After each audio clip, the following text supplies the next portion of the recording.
स्थल यानी कि जो पिथौरागढ़ के पास है वहां पर एक मंदिर भी बनवाया जिसका नाम है एक हथिया देवाल मंदिर। और रुद्रपुर नगर की स्थापना करी। रुद्रपुर नगर जो उधम सिंह नगर में है, उस नगर की स्थापना किसने करी? इसने 1654 ईस्वी में शाहजहां से मुलाकात भी करी। तो ध्यान रखना, ये क्वेश्चन बहुत बार पूछे जाते हैं, कौन सा चंद राजा पेपर में आपसे कर पूछे जाते हैं कि कौन सा कर किससे रिलेटेड है। हेलो दोस्तों, कैसे हैं आप सभी? मैं ज्योति आप सभी का स्वागत करती हूँ। तो उत्तराखंड की स्टेट सीरीज में आप सभी का स्वागत है। तो हमारी चल रही है 7 डेज 7 टॉपिक सीरीज। इसमें हम पढ़ रहे हैं आपका उत्तराखंड। तो हम पढ़ रहे हैं उत्तराखंड की हिस्ट्री। इससे पहले अगर आपने वीडियोस नहीं देखी हैं जिसमें हमने ट्राइब और कत्यूरी डायनेस्टी के बारे में पढ़ा है तो आप उस वीडियो को जाके जरूर देख लें। हमने कुलिन वंश, पौरव वंश की भी चर्चा करी है और आज हम पढ़ने वाले हैं मिडाइवल पीरियड। इसमें हम कवर करेंगे आपकी चंद डायनेस्टी। एलटी में हमारी अपार सफलता के बाद हमने आपके लिए लाए हैं हम नया कोर्स जिसमें हम पढ़ा रहे हैं आपको उत्तराखंड। तो अगर आप उत्तराखंड के किसी भी एग्जाम की तैयारी कर रहे हैं तो वहां आपकी उत्तराखंड जरूर आएगी। तो अगर आप उत्तराखंड से नहीं हैं या आप उत्तराखंड से हैं, उत्तराखंड के बाहर कहीं तैयारी कर रहे हो, चाहते हैं कि उत्तराखंड का एग्जाम दें, चाहे वो पीसीएस हो, लोअर पीसीएस हो, अपर पीसीएस हो, ग्रुप सी का कोई भी एग्जाम हो, तो उसमें उत्तराखंड पूछी ही जाती है। तो ये हम आपके लिए कोर्स लाए हैं। इसमें जो क्लासेस हैं वो आपकी 1 अप्रैल से स्टार्ट हो जाएंगी और अभी आपका अर्ली बर्ड ऑफर चल रहा है। तो देर मत कीजिए, फटाफट जाके हमारे अचीवर्स ऐप को डाउनलोड करिए और वहां पे आप ये कोर्स को परचेज कर सकते हैं। तो चंद डायनेस्टी के बारे में आज हम देखेंगे कि चंद डायनेस्टी ने किस प्रकार जो कुमाऊं का क्षेत्र है, कुमाऊं का जो एरिया है, वहां पे अपना शासन किया। उसमें कौन कौन से राजा आए, उनका प्रशासन कैसा था और उनके परमार वंश के साथ जो संघर्ष हुआ उन सब के बारे में भी इसमें हम डिटेल से पढ़ेंगे। तो चलिए शुरू करते हैं। तो ये जो आपका चंदवंश है ये 10वीं से 11वीं शताब्दी के बीच में इसका प्रारंभ हुआ और 18वीं सदी तक लगभग ये वंश आपका चला। ठीक है, तो कब से कब तक? 10वीं या 11वीं शताब्दी में इसने स्टार्ट करा, यानी कि आपका 900 इस टाइप से स्टार्ट हुआ ये। और उसके बाद 1800 यानी कि 1700 के आसपास तक ये वंश क्या होता आपका चलता रहा था। काफी लंबा आपका ये वंश चला। और जिस समय ये दोनों वंश उत्तराखंड में राज्य कर रहे थे उस समय दिल्ली में आपके किस किस का शासन था? स्टार्टिंग में आपका था उनका दिल्ली सल्तनत थी और उसके बाद आपके मुगल्स आए। ठीक है, तो ये इनके समकालीन राजा कौन है? तो दिल्ली सल्तनत और मुगल कालीन जो राजा थे वो इन दोनों डायनेस्टी के क्या है? समकालीन रहे। अब देखो, चंदकालीन जो राजा हैं इनके बारे में हमें जानकारी मिलती है, इनके बहुत सारे हमें इंस्क्रिप्शन मिलते हैं, तो उससे हमें इनके बारे में पता चलता है कि इनका राजा कौन था, कौन कौन से राजा इस टाइम पे हुए, और कई सारे ग्रंथ भी हैं जिनसे हमें इनके बारे में जानकारी मिलती है। अब जैसा कि मैंने आपको बताया कि दिल्ली सल्तनत और मुगलिया सल्तनत इन्हीं के समकालीन थी, तो उस समय के जो लेखक थे जैसे कि फरिश्ता हो गया, बदायूनी हो गया या जहांगीर हो गया, इन लोगों ने भी चंद राजाओं का उल्लेख करा है समय समय। और इस वंश का जो सबसे पुराना हमें अभिलेख मिला है वो मिला है हमें 1317 ईस्वी का, जो कि किसका है? राजा अभयचंद। चलिए, अगर इनके जो राजा हैं, बहुत सारे राजा थे तो आपको सबके नाम याद नहीं रखने हैं, कुछ कुछ चीजें ही हम पढ़ेंगे जो आपके एग्जाम के पॉइंट ऑफ व्यू से इंपॉर्टेंट है और बाकी राजा इतने इंपॉर्टेंट भी नहीं। तो आप देख रहे होंगे कि जो स्टार्टिंग के जो राजा है सोमचंद से लेके आपका ये वीरचंद तक, यहाँ तक आपको कोई भी ईयर दिखाई नहीं दे रहा है, क्योंकि इन लोगों ने शायद कोई ऐसे बड़े ऐतिहासिक काम नहीं करे जिस कारण से इनका नाम इतिहास में दर्ज नहीं हो पाया, या अगर हुआ भी होगा तो वो हमें इंस्क्रिप्शन अभी तक नहीं मिले हैं। यानी कि ऐसा मान लो ले देकर कि इन सब के बारे में हमें किसी भी प्रकार की कोई जानकारियां नहीं मिलती है। ठीक है, अब बात करते हैं उसके रूपचंद, लक्ष्मीचंद, धर्मचंद, कई सारे राजा हुए। तो हम कुछ कुछ राजाओं के बारे में पढ़ेंगे, लक्ष्मीचंद के बारे में पढ़ेंगे, कल्याण चंद के बारे में इसमें हम पढ़ेंगे, आपका ज्ञानचंद के बारे में पढ़ेंगे। तो कुछ राजाओं के बारे में हम पढ़ेंगे। तो टोटल इसमें अगर देखो तो देखो 62 जो राजा हैं उनके नाम हमें मिलते हैं। आपको ये नाम याद नहीं रखने हैं तो इन सबकी टेंशन मत लेना बिल्कुल भी। तो चलो अब शुरू करते हैं चंद्रवंशीय शासकों के बारे में। तो चंद्रवंशीय राजाओं की बात करें तो चंद्रवंश के जो संस्थापक थे वो थे आपके सोमचंद। कौन थे? सोमचंद। हालांकि कुछ इतिहासकारों का कहना है कि चंद्रवंश के संस्थापक थे थोहरचंद। ठीक है, लेकिन इस बारे में कोई भी पुख्ता प्रमाण नहीं मिलते हैं। तो आप यही ध्यान रखना कि चंद्रवंश का संस्थापक कौन है? आपका सोमचंद है। इसके पीछे एक कहानी है बहुत अच्छी सी कि सोमचंद क्या हुआ, इलाहाबाद के झूसी नामक स्थान में रहते थे। एक बार जब वो उत्तराखंड में तीर्थ यात्रा करने के लिए आए तो उत्तराखंड में उनकी मुलाकात काली कुमाऊं में शासन कर रहे एक कत्यूरी वंश के राजा से हुई। उस कत्यूरी वंश का जो राजा था वो सोमचंद से काफी प्रभावित हो गया। अब प्रभावित हुआ तो उसकी एक बहुत प्यारी सी बेटी थी, उसने उसका विवाह सोमचंद के साथ कर दिया और उसके साथ साथ उसे क्या करा, कुछ दहेज के रूप में कुछ जमीन उसे दहेज के रूप में दे दी। ठीक है, दहेज के रूप में दान कर दी उसे कुछ जमीन। तो इस प्रकार से क्या हुआ, सोमचंद ने आगे चलकर चंद्रवंश की नींव रखी। तो 25 ईस्वी के आसपास चंद्रवंश की नींव रखी गई। इसने राजबूंगा जो किला है उसका निर्माण करवाया, ये इंपॉर्टेंट है, यहाँ से क्वेश्चन बन सकता है।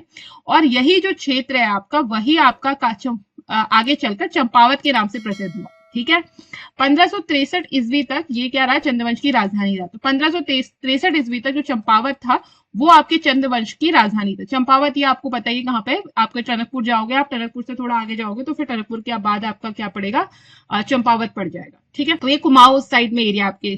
ठीक, इसके बाद देखो प्रारंभ में इसकी जो राजधानी थी उसमें केवल चंपावत और उसके आसपास का क्षेत्र था, लेकिन जैसे जैसे जो चंद शासक थे वो प्रतापी शासक आए तो उन्होंने धीरे धीरे करके नैनीताल, पिथौरागढ़, अल्मोड़ा, नेपाल के जो एरियाज थे उनको क्या करा, अपने अधीन कर लिया। तो धीरे धीरे अपना साम्राज्य बढ़ाया। जैसे ही कोई योग्य राजा आता है वो क्या करता है, अपने साम्राज्य में वृद्धि कर लेता है।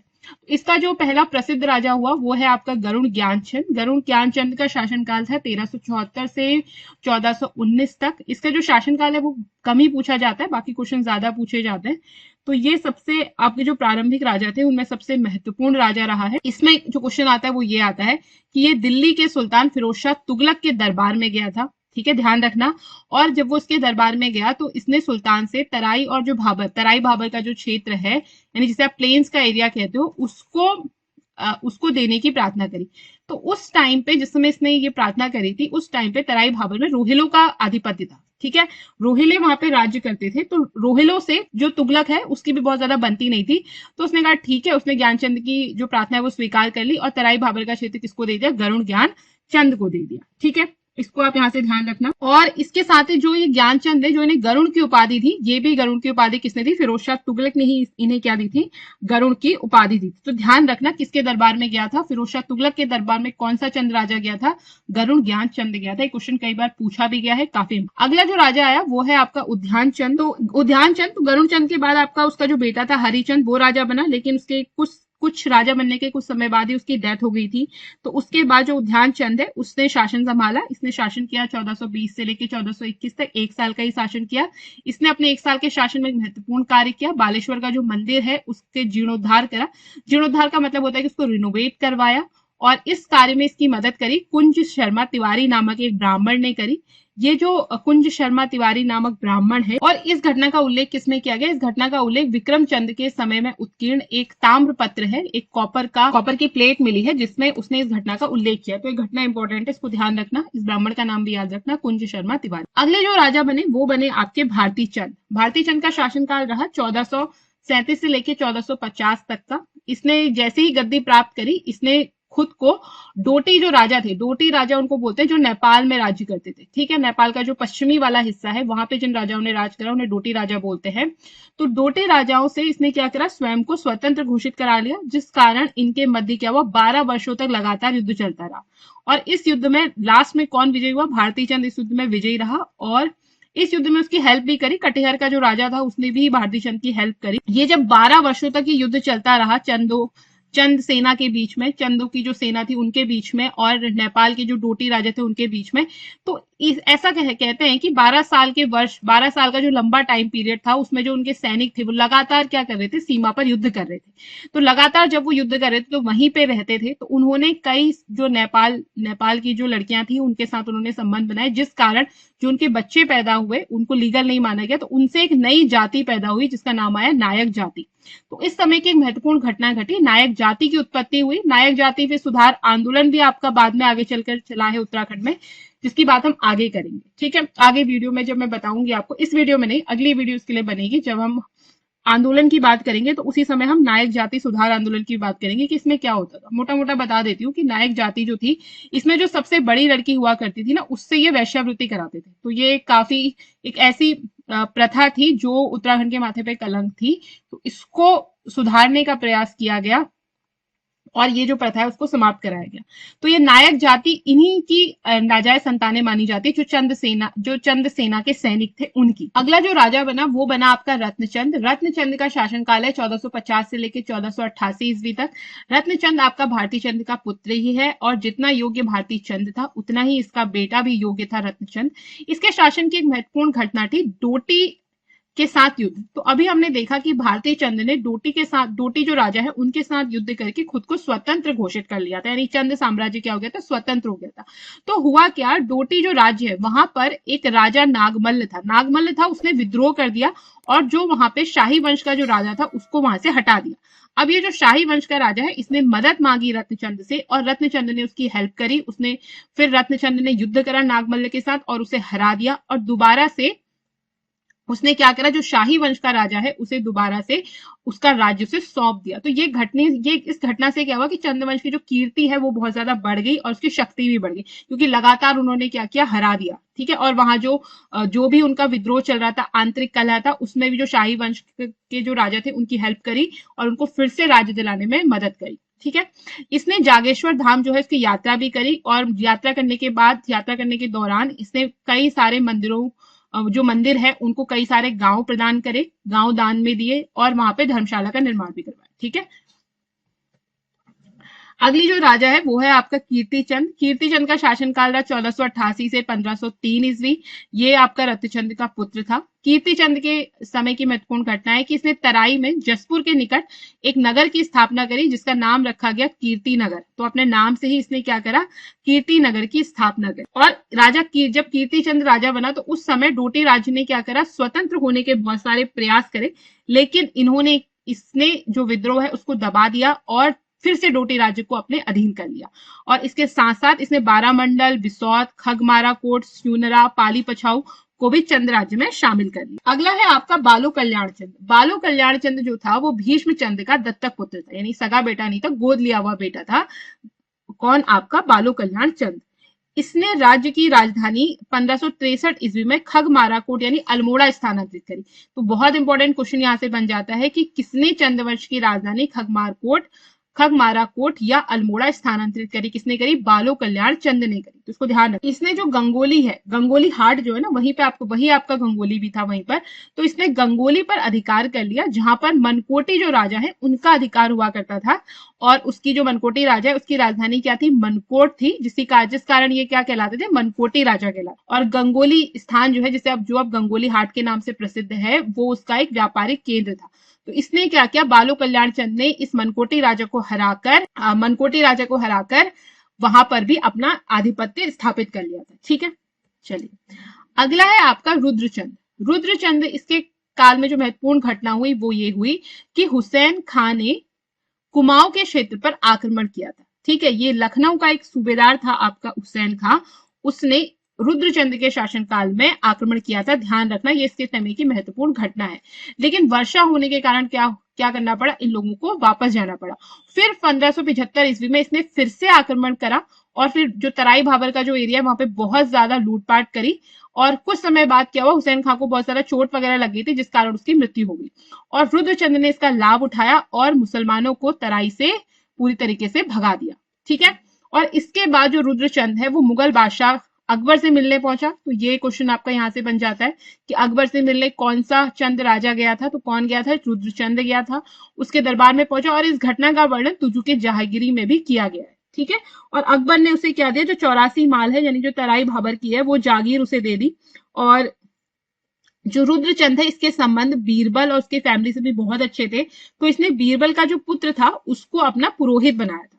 ठीक है, और ये हर वर्ष क्या करते थे, हर वर्ष जब तक चंद्रवंश का पतन नहीं हुआ तब तक ये लोग दक्षिणा लेने आते रहे। तो ध्यान रखना, ये भी यहाँ से भी इंपॉर्टेंट क्वेश्चन है, बन सकता है, वैसे तो इसके चांसेस कम है, ये ज्यादा इंपॉर्टेंट है, इसको भी याद रखना। ठीक है, चलिए इसने क्या करा, तराई भाबर पे अपना क्षेत्र स्थापित कर लिया और रुद्रपुर नगर की स्थापना करी। रुद्रपुर नगर जो धमसिंह नगर में है, उस नगर की स्थापना किसने करी, रुद्रचंद ने करी। याद रखना, इंपॉर्टेंट है। और इसके साथ साथ ही इसने अल्मोड़ा के किले का निर्माण करवाया। अल्मोड़ा का जो मल्ला महल है उसका निर्माण भी इसी ने करवाया। मल्ला महल में क्या होती है, जो कलेक्ट्रेट थी पुरानी वाली, जहां डिस्ट्रिक्ट कोर्ट था आपका, वो उसी मल्ला महल में लगती थी। अभी मल्ला महल से वो स्थानांतरित कर दी गई है, शिफ्ट कर दी गई है, और अब उसे क्या दिया जा रहा है, एक म्यूजियम का रूप दिया जा रहा है, ताकि वो हमारे इतिहास को लोगों को भी हमारे इतिहास के बारे में बता सके। ठीक है, इसके काल में 2 संस्कृत ग्रंथों की रचना हुई थी। एक हुआ था शेन शास्त्र और दूसरा था त्रैमाणिक धर्म निर्णय। ठीक है, इनके नाम याद रखना। अगला जो शासक बना वो बना आपका लक्ष्मीचंद। लक्ष्मीचंद का शासनकाल था 1597 से 1621 तक। ये रुद्रचंद का पुत्र था। इसने गढ़वाल पर 7 बार आक्रमण किया, परंतु हर बार असफल रहा। 8वीं बार जब इसने गढ़वाल पर आक्रमण करा तो कुछ इसे सफलता प्राप्त हुई।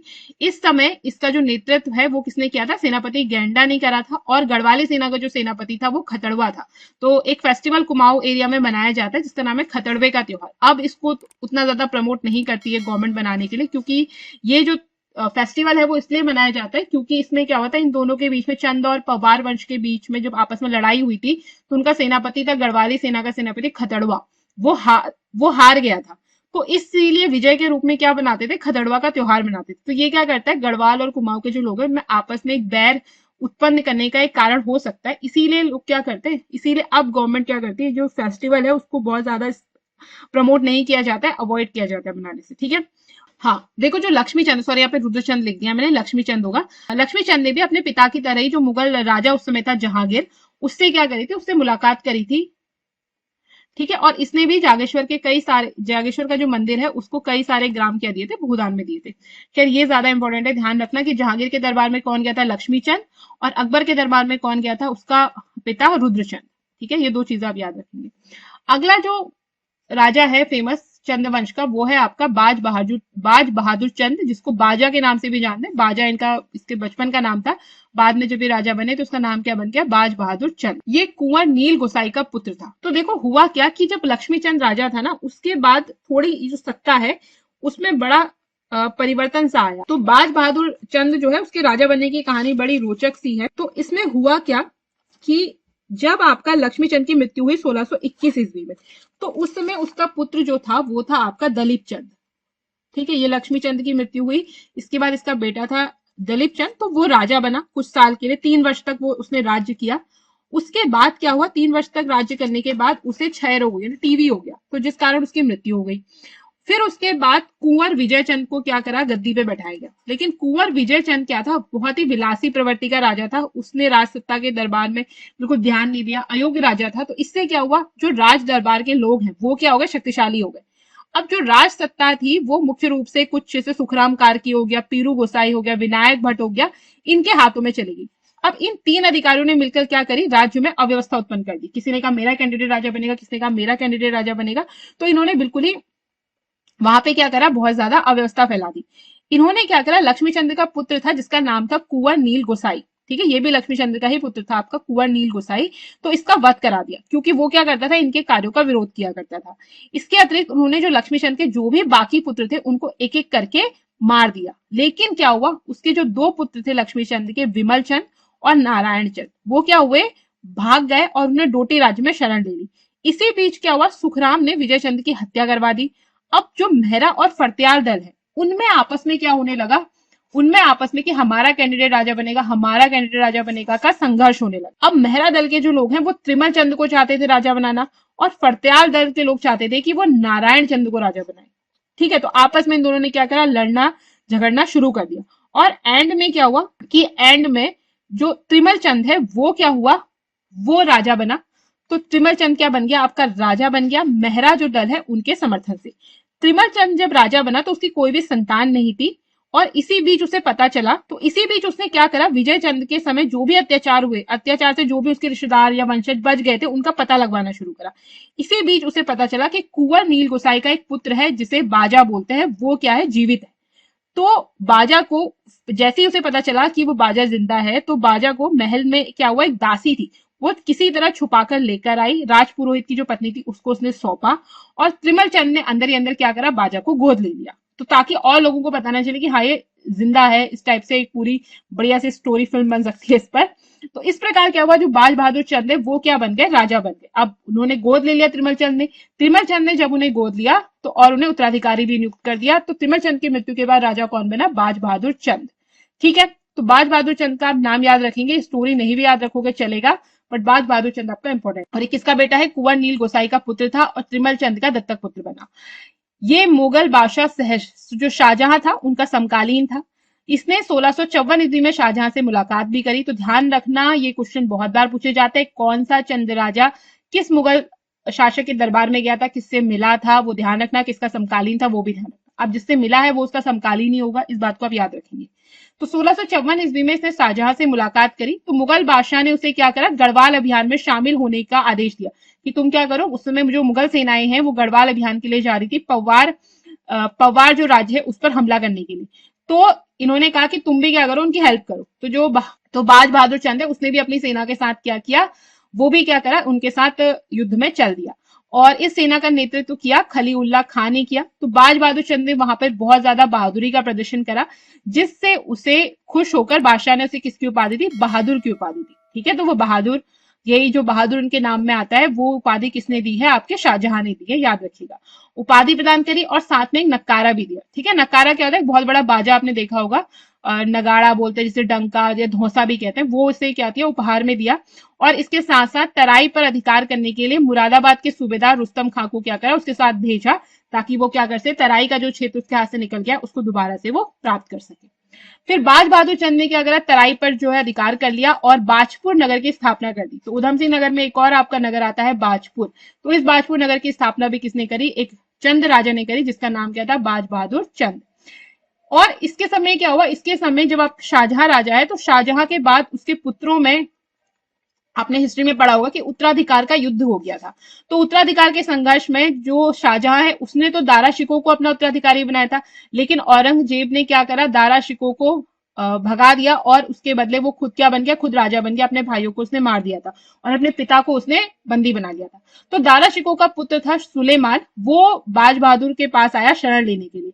अब बाज बहादुर के पास दुविधा हो गई, क्योंकि मुगलों से उसके संबंध अच्छे हैं, लेकिन वो औरंगजेब को भी नहीं चाहेगा गुस्सा करना। तो उसने क्या करा, उसने बड़े ही चतुर तरीके से सुलेमान को उसने पवार शासक के पास भेज दिया, कि बहुत सारा उसे धन दिया और कहा कि तुम वहां पवार राज्य चले जाओ, और सुलेमान को वहां भेज दिया। उसने इसको शरण नहीं दी। फिर जो पवार वंश में उस समय राजा था, उसने क्या करी, दारा शिकोह के पुत्र को शरण दी। इसके बारे में हम पढ़ेंगे जब पवार वंश पढ़ेंगे। और इसने क्या करा, इसने हुड़ियों का दमन करा और जो आपका तिब्बत भूटांतिक व्यापारिक मार्ग है उसको भयमुक्त कर दिया, क्योंकि वहां उस व्यापार से चंद राजाओं को बहुत ज्यादा आय होती थी। तो इन्होंने तिब्बत और भोटियाओं के बीच में जो व्यापार होता है, उस व्यापारिक मार्ग को, जितने भी वहां जो हुड़ी वगैरह जो उनपे लूटपाट किया करते थे, सबका दमन करा, ताकि व्यापार अच्छे से चल सके। इसने पिथौरागढ़ स्थित व्यास घाटी को भी क्या करा, चंद राज्य में मिला लिया। और बाज बहादुर चंद पवार राज्य में जब इसने विजय प्राप्त करी, तो वहां से नंदा देवी की मूर्ति भी साथ लेकर आया, जिसे इसने अपने अल्मोड़ा के किले में स्थापित किया। तो ध्यान रखना इसे भी। और मां नंदा देवी ही चंद्रवंश की क्या है, कुल देवी। कई बार क्वेश्चन पूछ लेते हैं चंद्रवंश की कुल देवी कौन थी, तो चंद्रवंश की कुल देवी थी आपकी नंदा देवी। बाज बहादुर चंद ने थल यानी कि जो पिथौरागढ़ के पास है, वहां पर एक मंदिर भी बनवाया, जिसका नाम है एक हथिया देवाल मंदिर। ये जो मंदिर आपको दिख रहा है ना, एक चट्टान से काटकर बनाया गया, यानी एक ही चट्टान है उसको काटकर बनाया गया। जैसे आपकी कैलाश मंदिर बना है ना आपका, अजंता एलोरा की गुफाओं में जो कैलाश मंदिर है, उसका निर्माण भी एक चट्टान से काटकर ही पूरा वो मंदिर बना है। उसी प्रकार से ये भी एक चट्टान से ही काटकर ये मंदिर बनाया गया है। ठीक है, इस मंदिर को लेके भी बहुत सारी कहानियां हैं, खैर वो हमारे लिए इतनी इंपॉर्टेंट नहीं है। और 1662 ईस्वी में ये औरंगजेब के दरबार में भी उपस्थित हुआ था। ठीक है, तो बाज बहादुर चंद आपके दो मुगल शासकों से मिला था, एक आपका शाहजहां और एक उसका बेटा औरंग। ठीक है, तो इसको आप ध्यान रखें। अगला जो शासक है वो बना आपका उद्योग चंद। उद्योग चंद का शासनकाल रहा 1678 से 1698। देखो इनका जो ईयर मैं आपको बता रही हूँ वो आप वैसे करके याद रखना, और किसके बाद कौन सा राजा है इसका क्रम भी आप ध्यान रखना, क्योंकि कई बार क्वेश्चन पूछ सकता है। वैसे तो अभी तक तो नहीं पूछा गया है, लेकिन देखो पूछ भी सकता है, तो ध्यान रख लेना थोड़ा सा। ठीक है, उद्योग चंद जो था वो था आपका बाज बहादुर का पुत्र। इसने 1678 इसमें पवार राज्य के बधानगढ़ पर आक्रमण किया था और वहां पर इसने अधिकार कर लिया था। ये इसके समय की इंपॉर्टेंट घटना थी, याद रखना। इसके काल में एक और चीज हुई, इसके काल में संतारा का जो शाहू महाराज है उसका राजकवि, ठीक है, ये शिवाजी का पौत्र था, यानी कि उसका ग्रैंड सन था शिवाजी का। ठीक है, कौन, सतारा का शाहू महाराज, उसका जो राजकवि था मतीराम, वो आया था चंद राजा के दरबार में। तो ये यहां से इंपॉर्टेंट बन जाता है।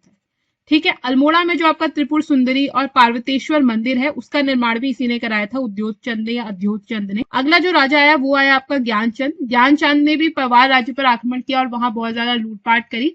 इसके साथ लूटपाट करने के साथ ही वहां से नंदा देवी की सोने की प्रतिमा लेके आ गया, जो अभी अल्मोड़ा के नंदा देवी मंदिर में इसने क्या करी, फिर स्थापित करी। ठीक है, तो यहां से क्वेश्चन बन जाता है, ये आपका इंपॉर्टेंट है। और इसने कत्यूर घाटी में बद्रीनाथ मंदिर का निर्माण करवाया। कत्यूर घाटी आपकी बागेश्वर में ना, वहां इसने बद्रीनाथ मंदिर का निर्माण करवाया। इसने बैजनाथ मंदिर जो है उसका जीर्णोद्धार भी करवाया। अगला जो शासक है वो है आपका जगत चंद। जगत चंद ज्ञानचंद का ही पुत्र था। इसके शासनकाल को कुमाऊं का स्वर्ण काल भी कहा जाता है, इसको ध्यान रखना। इसने भी मुगलों के साथ अपने संबंध अच्छे बनाए और मुगल शासक बहादुर शाह को कई सारे कीमती उपहार जो है वो भेंट। अगला जो शासक बना वो बना आपका देवीचंद। देवीचंद आपका जगत चंद का पुत्र था और महाराज श्री देवी सिंह गुसाई का एक तामपत्र है, उसमें इसे चंद्रवंश का तुगलक कहा गया या मोहम्मद तुगलक कहते हैं। तो ध्यान रखना, ये क्वेश्चन कई बार पूछा जाता है कि चंद्रवंश का तुगलक किसे बोलते हैं, तो चंद्रवंश का तुगलक बोलते हैं देवी चंद को। ठीक है, और इसने मुगल सेना से युद्ध करा था और पराजित हो गया और लास्ट में इसने ठाकुर द्वारा में शरण ली और 1626 में इसकी हत्या करवा दी गई इसके मंत्रियों द्वारा। ठीक है, तो आप इसको ध्यान रखना। देखो मैं आपको वो चीजें बता रही हूँ जो जो इंपॉर्टेंट है आपके एग्जाम के पॉइंट ऑफ व्यू से। ठीक है, अगला है कुछ क्वेश्चन और पूछ लिए जाते हैं, जैसे कि अल्मोड़ा में चौमहला महल किसने बनवाया, तो चौमहला महल बनाया था कल्याण चंद्र बहादुर ने, इसको ध्यान रखना। फिर 1790 ईस्वी में नेपाल के गोरखाओं ने क्या करा, उस समय जो राजा था महेंद्र चंद, उसको हवलबाग के पास एक बहुत साधारण सा युद्ध हुआ, क्योंकि यहां से क्या हुआ था, ज्ञानचंद आपका आखिरी अच्छा राजा था, जगत चंद भी अच्छा राजा था। जगत चंद के बाद फिर क्या हुआ, जो चंद वंश है उसका पतन प्रारंभ हो गया था।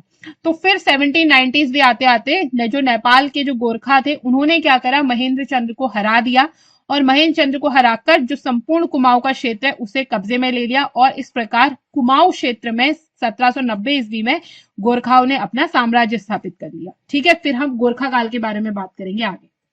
तो ये था आपका चंद्रवंश। अब बात कर लेते हैं इसके प्रशासन की। तो चंद्रवंश का जो प्रमुख या शीर्ष होता था उसका न्यायाधिकारी कौन होता था, आपका राजा होता था, यानी कि शीर्ष पे कौन है, राजा है। सेनापति जो है उसके लिए बख्शी नाम यूज किया जाता था। मेहरा और फरत्याल जो गुट थे, जो पदाधिकारी थे, वो राजा को परामर्श देने का काम किया करते थे, एडवाइस देते थे। और चंदों के शासनकाल में जो दीवान का कार्य करते थे उन्हें जोशी कहा जाता था। जैसे जोशी अभी कास्ट हो गई है ना, तो उस समय जो भी व्यक्ति दीवान का कार्य करता था उसे क्या बोलते थे, जोशी बोलते थे। और ये दीवान का जो पद है वो आपके प्राइम मिनिस्टर के समतुल्य होता था। ठीक है, मतलब प्राइम मिनिस्टर के समान होता था। मंत्री और सचिव जो है वो दीवान के अधीन हुआ करते थे। दीवान के अधीन कई सारे मंत्री और सचिव हुआ करते थे और इनकी जो मैक्सिमम नंबर है वो 10 हो सकता है। चंद राज्य किसमें विभाजित था, मंडलों में विभाजित था और इन मंडलों पर राजा स्वयं या अपने अधीन सामंत जो है उनके माध्यम से शासन किया करता था। सामंतों को जो उपाधि दी जाती थी वो थी आपकी ठक्कुर। तो ध्यान रखना, सामंतों को क्या उपाधि दी जाती थी, ठक्कुर। ठीक, फिर प्रशासन के निम्न स्तर की जो इकाई थी वो आपकी परगना होती थी। नागरिक परगने और सैनिक परगने में विभाजित थी। ठीक है, नागरिक जो सामान्य नागरिक है वो नागरिक परगने में आ गई और जो सैनिक परगने है वो सैनिक परगने में आ गई। तो नागरिक जो परगना है उसका जो प्रमुख होगा, चीफ होगा, वो कहलाएगा सीकदार और सैनिक परगने का जो प्रमुख होगा वो कहलाएगा बख्शी। चंद काल में जो पहाड़ी क्षेत्र है उसमें आपके 5 परगने थे। इनके नाम है कोल्टी, फलदाकोट, पाली पछाऊ, सोर, सीरा एवं काली कुमाऊं। ठीक है, और भाबर और तराई के क्षेत्र में आपके 6 परगने हुआ करते थे, जैसे कि बक्सी हो गया, माल हो गया, बुक्साड़ हो गया, मुंडिया, किलपुरी और छानकी। ठीक है, परगनों को फिर उसके बाद गरखों में विभाजित किया जाता था। जो नेगी हुआ करते थे वो इन गरखों के प्रमुख होते थे, चीफ होते थे। उसके बाद जो गर्क हैं वो आपके किस में डिवाइड होते थे, गांवों में डिवाइड होते थे, जिनका मुखिया कौन कहलाता है, जिनके मुखिया को सयाना या बूढ़ा कहते थे। ठीक है, ये वैसा वाला सयाना नहीं, जैसे हम घर वाले कहते हैं ना सयाने हो गए, सयानों की तरह व्यवहार करो, वो वाला सयाना नहीं, उस पद का नाम ही है। जैसे अभी गांव में जो मुखिया होता है उसे क्या कहते हैं, ग्राम प्रधान कहते हैं। तो उस समय जो गर्खों का जो मुखिया हुआ करता था, कई सारे गांव से मिलकर एक गर्ख बनता था, उसका जो मुखिया होता था सयाना अथवा बूढ़ा कहते थे। ठीक है, तो चंद प्रशासन को एक ब्रीफ तरीके से देख लो। तो पहले राज्य होगा, राज्य कई मंडलों में विभाजित था, मंडल कई परगनों में विभाजित थे, परगने कई गर्खों में विभाजित थे, गर्खे कई गांव में विभाजित थे। ठीक है, इस प्रकार। अब देखो इन्होंने क्या किया था कि प्रशासनिक सुविधा के लिए, अब यानी कि अपने एडमिनिस्ट्रेशन की कन्वीनियंस के लिए प्रजा को कई सारे भागों में विभाजित कर दिया गया। जैसे कि 4 बूढ़ा में आते थे आपके बोरा, तड़ागी, चौधरी और कार्की। 5 थोक, ये नाम है, ठीक है, इनका कोई मतलब नहीं है, बस ये नाम है। 5 थोक में हो गए मेहरा, फरत्याल, देव, ढेक, खड़ाय। 4 चौथानी में हो गया आपका देवलिया, सिमल्टिया, पांडे, तिवारी, बिष्ट, ब्राह्मण, ये आ गए। 6 घरिया में हो गए आपके जोशी, पंत, पांडे, झा, तिवारी, भट्ट, पाठक। उसके बाद 12 अधिकारी में आपके लटवाल, बेंडवाल, खतेड़ी, सोनी, सेनी, लाड, मबाल इत्यादि। देखो अब ये कास्ट हो गई है आपकी। पंच पीढ़िया वर्ग कहलाता था। 4 चौथानी और 6 घरिया आपके क्या है, ये पंच पीढ़िया वर्ग में आ जाएगा। और जो आपके पौरी और 15वां विश्वा के लोग थे वो शूद्र प्रजा में आ जाते थे। ठीक है, तो इस प्रकार से लगभग इन सब पार्ट्स में क्या किया था, इन्होंने प्रशासनिक सुविधा के लिए प्रजा को डिवाइड कर दिया था। ठीक है, कि 4 बूढ़ा में ये लोग आएंगे, 5 थोक में ये, 4 चौथानी में ये, 6 घरिया में ये, 12 अधिकारी में ये लोग आ जाएंगे, 5 पीढ़िया वर्ण में ये लोग आएंगे, शूद्र प्रजा में ये आएंगे। तो उस हिसाब से फिर उनके नियम वगैरह वो सब वो मैनेज करते थे। ठीक है, तो आप इनके नाम याद रखना कि 4 बूढ़ा क्या है, 5 थोक क्या है, 4 चौथानी, इनका संबंध किस चीज से है। और चंद राजाओं ने 36 प्रकार के टोटल कर लगाए थे, जिनको छत्तीसी भी कहा जाता है। ठीक है, तो ध्यान रखना। और जो आपका टैक्स होता था वो आपका ये उपज यानी जो भी प्रोडक्शन होता था उसका छठा भाग क्या करते थे, कर के रूप में लेते थे, जिसे गल्ला छहाड़ा कहा जाता था। तो ये याद रखना। ठीक है, गल्ला छहाड़ा क्या है आप, तो ये गल्ला छहाड़ा है। जैसे अभी गवर्नमेंट हमसे टैक्स लेती है ना हमारे इनकम पे, या कोई भी चीज खरीदो हर चीज में टैक्स लेती है, तो वैसे ये लोग क्या करते थे, उस समय कृषि होती थी, तो कृषि में जो भी उपजा उसका जो छठा भाग है वो क्या करेंगे, टैक्स के रूप में वसूल कर लेते थे, जिसे गल्ला छहाड़ा कहते थे।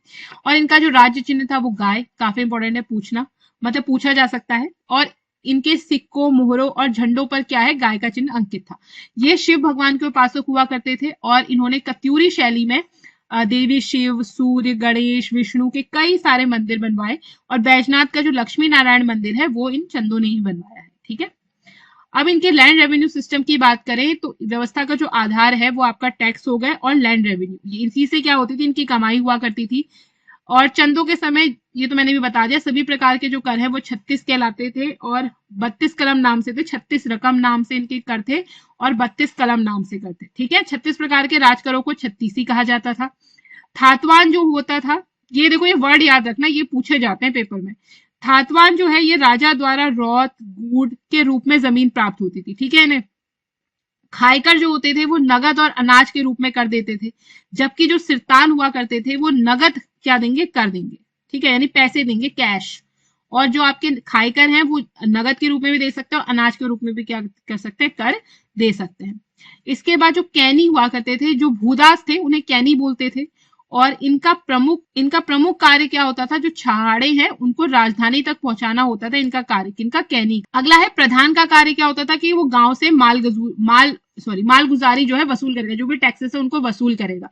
न्याली, ज्यूला, ये क्या होते थे, ये उस समय की भूमि को मापने की इकाइयां थी। नाली तो अभी भी यूज होता है, नाली हो गया, ज्यूला हो गया, ज्यूला आपके 10 कुंटल के बराबर होता था। अधाली हो गया, मसा हो गया, ये सब क्या है, उस समय के पैमाने हुआ करते थे। जैसे कि अभी आप भूमि नापते हो ना स्क्वायर फीट में, हेक्टेयर में, बीघा में, तो उसमें ऐसे नापते थे। हर्षदेव जोशी और हरकदेव जोशी को कुमाऊं का किंग मेकर भी कहते हैं, क्योंकि इन लोगों ने क्या किया था, कुमाऊं में चंद वंश में इनका बहुत ज्यादा प्रभुत्व था, किसको राजा बनाना है किसको नहीं बनाना है बहुत ज्यादा इनके हाथ में हुआ करता था। इसीलिए हर्षदेव जोशी या हरकदेव जोशी दो नाम इनके आते हैं। हर्षदेव जोशी, ध्यान रखना, कुमाऊं का किंग मेकर किसे कहते हैं, हर्षदेव जोशी को कहते हैं। ठीक है, और राहुल संकृत्यायन आपके एक इतिहासकार है बहुत बड़े, वो इन्हें विभीषण भी कहा है। ठीक है, उसने हर्षदेव जोशी को क्या बोला, विभीषण भी। चंद राजाओं के शासनकाल में कुमाऊं क्षेत्र में जो भूमि निर्धारण करने का कार्य होता था वो ग्राम प्रधान या मुखिया ही करता था। चंद राजाओं के शासनकाल में कुमाऊं क्षेत्र में भूमि निर्धारण का कार्य हुआ और इसके साथ साथ ही ग्राम प्रधान और मुखिया जो नियुक्त करने की परंपरा शुरू हुई वो चंद का राजाओं के काल से ही शुरू हो गई थी। ठीक है, गांव में जो आपके मुखिया बनते हैं ना, प्रधान, अब इलेक्शन भी होने वाले होंगे, तो ये बहुत पुरानी परंपरा है, चंद काल से चली आ रही कि गांव का एक मुखिया होगा, प्रधान होगा। ठीक है, तो ये तब इनके काल से क्या हुई, ये परंपरा शुरू हुई। और चंद शासन जो है वो ऑल ओवर बहुत अच्छा रहा। कुमाऊं वंश में, कुमाऊं क्षेत्र में उसमें काफी उन्नति हुई। जो आपका भोटांतिक तिब्बत व्यापार है वो काफी फला फूला इनके शासनकाल में, क्योंकि बाज बहादुर चंद ने उनको काफी सुविधाएं प्रदान करी, उनका रक्षण करा, जो भी आपके डकैत हैं उनसे। तो अच्छा शासन रहा चंद वंश का। ठीक है, और काफी लंबे समय तक इन्होंने कुमाऊं वंश में शासन करा। चंद काल के कुछ प्रमुख कर हैं, तो पेपर में आपसे कर पूछे जाते हैं कि कौन सा कर किससे रिलेटेड है, तो इसको आप याद कर लेना। सिरती कर किस लिए होता है, रखिया कर किस लिए है, मांगा कर, खेनी कपालनी, कटक कर, टांड कर। ठीक है, तो ये तो याद करने वाली चीज है, आप इनको याद कर लीजिएगा। आशा करती हूँ आपको ये वीडियो अच्छी लगी होगी। ऐसी ही वीडियो देखने के लिए हमारे साथ जुड़े रहिए, और अगर वीडियो अच्छी लग रही है तो उसे अपने दोस्तों के साथ शेयर करना ना भूलें।